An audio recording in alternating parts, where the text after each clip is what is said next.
Hello, everybody. I'm Andrew Campbell-Eady from the Irish Centre for Diversity. I'm the Communications Manager, and we're very excited to be hosting the National Diversity and Inclusion Awards, Ireland's only dedicated celebration of D&I excellence. Everyone benefits when best practice with D&I is shared, so I'm very pleased to be joined by Heather Lowry, who is Head of Talent, Diversity and Organisation Development at An Post. Heather will be sharing some insights around the great work An Post is doing with D&I and their sponsorship of the Advancing Race, Ethnicity, Equality Award. Without further ado, welcome, Heather. I'm going to kick off with the first question. Which D&I related policies or initiatives is An Post especially proud of? I suppose there's a couple there, Andrew, if I'm being honest. I suppose just to, build awareness, I suppose An Post are going through our own cultural transformation. And as part of that, we introduced 3 new behaviours. And one of those behaviours is include everyone, show respect and recognise success. So that in itself is a really perfect foundation to build, I suppose, include everyone, like an inclusion into our DNA. So, I'd say, I'm very proud that we've even changed our behaviours to start with. I suppose building on that, some of the initiatives that we're doing would be around our Aspire Talent Development Programme. So as you're aware, we have very strongly focused on gender equality in An Post. One of the key activities we've done there is around, I suppose, a female talent acceleration programme. And that's been amazing because the impact is that for all the people who've actually attended the programme, 40% of those have actually changed roles or moved since the programme. So it's really making a difference, supporting women to really progress in the organisation. Other smaller things would be, not smaller, not to reduce them down, but I suppose, maybe for certain groups of people would be, we've introduced a menopause toolkit in 2023, and that's really supporting women across the organisation based on the feedback that they gave us in our inclusion survey. We've done a lot around disability as well in An Post. We've had huge engagement over the last 2 years, over 1,000 employees attending disability training, reasonable accommodation training. We've introduced a new disability inclusion policy, a reasonable accommodation policy, and we're working with, again, a lot of external partners around our, I suppose, inclusive recruitment too. And then probably finally to end it, I suppose, and link to, I suppose, sponsoring this award is, based on, again, some of the feedback we've received from our employees, we launched a Respect to Everyone campaign in An Post in September this year. And that is very much around driving, encouraging people to, I suppose, demonstrate respectful behaviours and maybe highlighting those that we don't tolerate. So that's been really important because it really supports a lot of what we're doing, whether it be gender equality, disability, ethnicity, etc. In the organisation. So yeah, so a mix of different initiatives for us. There's a lot going on there, and hopefully I'll get to hear a lot more about it when we do the webinars later on. It's especially great to hear that you'll have this policy of calling out behaviours that are not acceptable, because so many organisations kind of shy away from that and prefer not to look at the negative at all, whereas you're addressing it head on. So congratulations and thank you very much for that.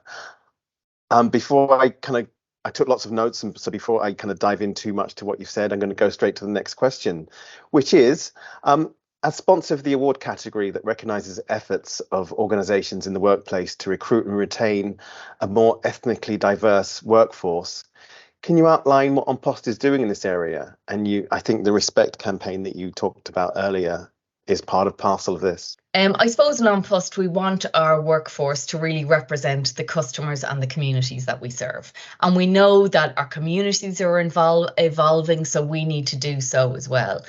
And I suppose for us, like you mentioned there, we have introduced a respect campaign. And, through feedback, we're recognizing that our culture is evolving, our communities are evolving, and we need to evolve too. And maybe some things that maybe weren't seen as disrespectful a couple of years ago now are not what we're recommending for people to say. So we're really, I suppose, through the respect campaign, encouraging, those behaviors that are respectful, engaging with people, open conversations, fairness. And then we're also highlighting what we're not tolerating.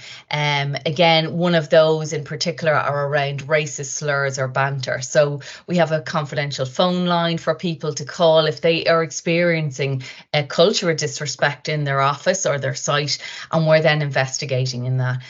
Because like you said, it's very much around calling it out, and we can't ignore it. It is happening. It's happening in some areas. And again, it's really for us to start to highlight to people that maybe things that, as I said, that we've done before, or language we've used are no longer acceptable in our workplace. So that's really given us a great platform. I suppose for us in sponsoring the award, that's why it's so important for us as well. But we also really want to learn from other organizations, because, I think it's so important to connect and network with different organizations that are doing different things, and we can certainly learn from them as well. Another, I suppose, thing close to my heart would be, through in surveys and feedback, a lot of the feedback we got were people had a real appetite for learning about, I suppose, diverse colleagues and traditions maybe and different cultures. So in 2023 we introduced, I suppose, our People of An Post, and that's about sharing different stories about their traditions, cultures, whether they be Lunar New Year, whether it be St. Patrick's Day, whether it be Diwali, and that has been extremely popular. And popular in that a lot of this support are coming from colleagues of people who've shared their stories, and that's just really great to see. So that, again, that's just one example of something we're certainly doing to build, better awareness. And that's really in addition to any cultural awareness sessions that we've been running this year, recognition of Black History Month and so on. So yeah, it's a really, really important area for us to focus on, and we're hoping that we can learn through this process as well. I love that emphasis on learning and giving platforms to team members to share their culture, and everybody grows. That rising tide lifts all boats. So wonderful work being done there. On to the next question then, and that is, what are your top tips for organizations that are starting out on the D&I journey? Yeah, and I suppose that's something that, in reflecting on that particular question, I suppose for me there's a couple of things, and I suppose it's securing that senior management, senior leader. We say sponsorship, but it's more than sponsorship. You want them to be actively engaged in the diversity and inclusion and equality agenda in your organizations. I mean, we're very lucky in An Post. We have our CEO, David McRedmond, and our CPO, Eleanor Nash, and they are really actively engaged. They want to know what we're doing. They're involved. They make themselves involved. David, goes out and speaks, to other organizations about what we're doing. So having that is a brilliant foundation then for, basically being able to really focus and do what you want to do. I think the second thing would be around making sure you listen to your employees. And that was something that we really learned from, because by engaging employees, you really get to understand the needs of the organization, because every organization is different. And I know, Andrew, from my own experience in working with other organizations, what might be important there at works certainly, maybe wasn't as important due to maybe the age profile of the organization, etc. So it really gives you rich data to say, look, what should we be going after, or what should we be focusing on? And I suppose that's probably my third one, and something, I'm going to use a phrase, but don't try to boil the ocean. And that's very much around, don't try to do much too much too soon. And that, if you do something meaningful, do it really well. Do it because it's a priority and you've heard and you've engaged with your employees. in D&I, we want to do everything. Look, there's so much that we need to do and we want to do, but it's doing that one thing maybe really well, showing the impact before kind of moving on to something else. And that's certainly what OnPost has done in terms of our gender equality, and really putting in, a huge amount of effort, huge amount of focus in different areas. I also think for me, actually, networking with other organizations, because again, I'm using that learning word, but again, it helps you to understand what other people have tried, tested, didn't work, what's their experience. And even, these awards, Andrew, I suppose for me, it's a great opportunity, certainly even last year, for meeting different organizations, for actually opening up the networking channels even, and seeing what they're doing, and seeing maybe I could actually bring that on board to my own organization. And I think then, maybe the last two things for me would be, setting strong foundations in terms of policies, D&I strategy, so things aren't seen as maybe tick the box or one-off initiatives, that they're actually, you're something that will be able to embed in the organization.